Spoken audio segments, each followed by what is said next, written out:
నమస్తే, welcome to ఈహా TV. తరాలుగా సంక్రమించిన కుటుంబ వ్యాపారాన్ని సహజంగా వారసులు కొనసాగిస్తూ ఉంటారు. వారసులు నడుపుతున్న వాటిలో మనకు తెలిసిన దుకాణాలే చాలా ఉంటాయి.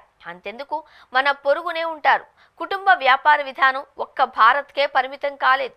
ప్రపంచవ్యాప్తంగా తరతరాలుగా ఈ సాంప్రదాయం కొనసాగుతోంది.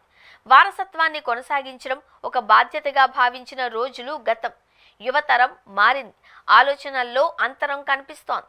పాత తరం వ్యాపారం భారంగా భావించడము, తమ కొత్త ఆలోచనలకు పదును పెట్టాలి అనుకోవడము కారణం ఏదైనా, భారత్లో కేవలం 7% మంది వారసులు మాత్రమే తమ కుటుంబ వ్యాపారాన్ని అందిపుచ్చుకోవాలి అని భావిస్తున్నారట. హెచ్ఎస్బిసి గ్లోబల్ ఇటీవల నిర్వహించిన సర్వే ఆసక్తిని రేకెత్తిస్తోంది.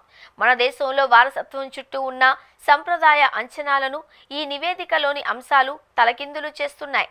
79% వ్యాపార యజమానులు ఇప్పటికీ తమ వ్యాపారాన్ని కుటుంబ సభ్యునికి బదిలీ చేయాలి అని ఆసక్తి చూపుతున్నప్పటికీ, కుటుంబ వ్యాపారాన్ని వారసత్వంగా స్వీకరించేందుకు అతి తక్కువగా 7% మంది వారసులు మాత్రమే సిద్ధంగా ఉన్నాము అని చెప్పారట.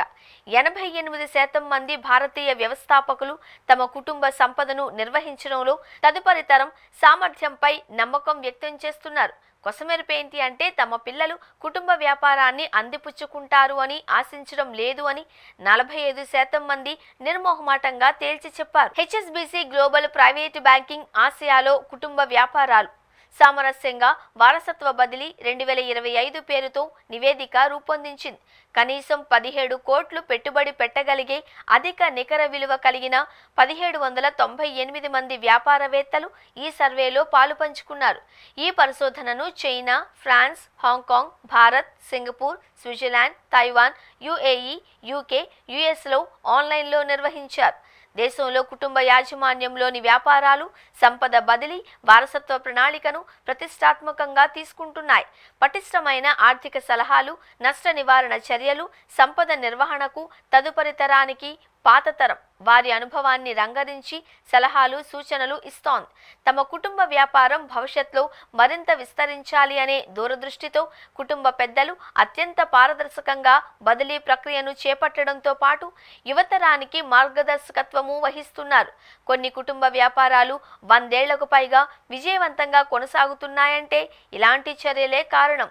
ప్రపంచవ్యాప్తంగా వ్యాపార సంస్థల వ్యవస్థాపకులకు వేరువేరు వారసత్వ ప్రణాళికలు ఉన్నాయి. కొందరు తమ వ్యాపారాలను విక్రయించడానికి ఇష్టపడుతున్నారు.